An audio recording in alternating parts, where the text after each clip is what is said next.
Hey guys, it's Austin Wader with Tony's, and today I want to show you some basic knife skills. To start, we want to start with a nice even cutting surface. There's plenty of cutting boards out there for you all to choose from. I have a wood cutting board. It gives me a lot of area. It doesn't slide around too much, but whatever you have works. Just make sure it's secure and it doesn't slide around your countertop. If you need to put a towel underneath it, it's the best way to keep that from moving. Next, we want to talk about our knife. We want something that is comfortable to handle, not too big. And so what we want to do is put our thumb and our index finger on that knife blade. It's going to make it feel nice and one with your hand. You're going to be able to move it and twist it as you need it, and it gives you a nice secure handle on that blade. So today we're going to start by showing you how to slice and dice some onions that we got. We're going to show you how to break down a bell pepper, cut some really nice potatoes, and break down a English cucumber. So to start, we're going to show you how to dice and slice an onion. So you'll always see there's a root end and the top of the onion. So what I'm going to do is take the top of that onion off. It's going to sit really nice, and we're going to take that root off the bottom of the onion. This is going to help have it stay steady on your cutting board, and it's going to help you peel that onion. So we're going to take that in half, just peel that outside layer off, piece of onion. See how easy that is. And now we're going to sit here.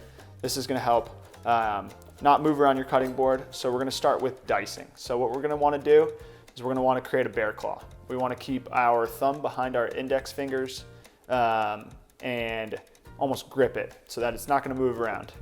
We're going to gently put that blade on the edge of your hand, and we're just going to give a nice slicing motion, noticing that I am not slicing all the way through that onion toward that back end. It is going to keep everything together for me, and that dice will come out quite nicely. So you'll have cuts all along here. If you want to make it more consistent, you can give yourself one nice cut here. Notice how I keep my hands and fingers away from the blade so that if it does slip, I don't lose a finger. So we're going to create that bear claw one more time, utilizing that. And we're going to use the whole length of the blade to slice through that onion. You'll notice that I'm not pushing down very hard. I don't need to use a lot of energy. That is because I'm letting the blade do the work. And now what we're going to do is show you how to slice the onion. So in the same manner, using that full edge of that blade, using that bear claw, and those fingers are going to show you how thick and how thin. So notice how I can rock back and forth. So to make a consistent product, I'm just going to gently move that hand, and it's going to move. Notice how the onion's not moving at all. And now when I get to that teetering point, I'm going to flip it down and finish off that onion. So there you have it. You have your dice and your sliced onion. So next, I'm going to show you how to break down an English cucumber. So what we're going to do is we're going to make it into a manageable piece so that we can cut it to how we want. So what I'm going to do is first slice down the middle of it. And this will give me a nice, smaller piece to work with that I feel more comfortable with. Next, we're going to take the end of this cucumber off. And now we're going to have a nice, workable surface. So what I'll do is roll it around, and how it lays down, that's how we're going to kind of start with it. So we're going to cut one more time in half, and now downwards. So you'll notice how that nice, even cut gives me a really nice way to not roll around the cutting board. So now what we're going to do is kind of an oblique cut. So this is really nice in a salad. You can utilize this in many different ways, as well as just marinated cucumbers. So you get really nice pieces, really keeps that texture to that cucumber. You as well can do a little bit of matchsticks, so something for a crudité or something like that. So what I'm going to do is take that semicircle, and you'll notice how the blade is slightly on an angle, and what we're going to do is we're going to go down there. And I will continue to move with that half moon, and once I get here, we'll be able to give one nice slice. You'll have a really nice crudité platter. Up next, we have our bell pepper. So what I'm gonna do is I'm gonna find a really nice way to cut this, almost look at it like a square. So I'm gonna find my 4 sides, and what we're gonna do is we're gonna cut down them. So this is going to provide us with all the bell pepper that we need,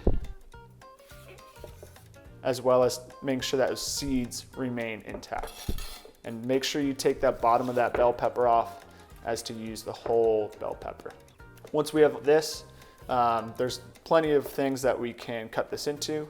We can do the slice.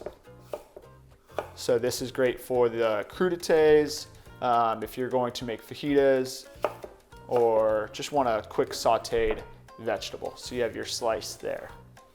We can also take that slice and create it. So once I have that slice, what we're gonna do is we're gonna even those bell peppers out, and we're gonna create it into a small dice. This is great for pasta salads, pastas, things of that nature. Lastly, we're gonna go over potatoes. These are something that you can utilize quite a bit in your kitchen. So I'm gonna show you this peeler. This is probably one of the cheapest peelers you can get, but it is the best peeler. All professionals in kitchens use these peelers just because they're simple, they're lightweight, and they get the job done. So what I'm gonna do, never grip your potato or vegetable that you're peeling like this. You're gonna cut the tip off your thumb. What we're gonna do is we're gonna keep that bear claw idea into that potato, and we're going to peel down. And so we're just gonna continually rotate this around, and this will create a really easy manner, peeling toward myself as we go around that potato. And you'll notice you have a little bit here. That's what that end of that peeler's for. You can reach in there and grab that out if you have little knots in that potato. So next, I'm gonna show you how to dice and make potato wedges for roasting. So now that we have our potato peeled, I'm going to cut this in half. So I'm gonna cut it lengthwise. This is going to keep a really nice even cutting surface for me, so that this way it doesn't roll around. The name of the game is to make something that you're comfortable with, that's not going to roll over while you're cutting. So I'm gonna take the edges of these off. And so what I'm gonna do now, one way we can do this is dice. So what I'm gonna do is come down, and this is a great product to begin your cutting skills. It doesn't move, it's very consistent in size, and you can really get those cutting down. So I'm gonna continue to cut down. So what we can do is create, and you don't always have to square them off, but if you want them exactly that same size, you'll have this, and this is something that you can roast, you can fry, you can make potatoes or French fries with this. This is something that's super, super easy, and it's just a really nice looking cut. So from here, just like before, if you have that, but you want to put some potatoes in your braised beef or something like that, this is something that's great so that you can create that dice, and those starches will really nicely thicken up that stew that you have. Lastly, we can also make this kind of into steak fries. So what I'm gonna do is we're gonna kind of cut this on a wedge. And this is something that you can just salt, pepper, throw it in the oven, roast for a simple meal at home for the kids or for yourself. Doesn't take a whole lot, and you don't have to worry about breaking the potato down very much. So we'd cover a range of techniques today that you can use on many fruits and vegetables. Just keep in mind, practice makes perfect. I'm Austin Waiter from Tony's. Thank you for watching.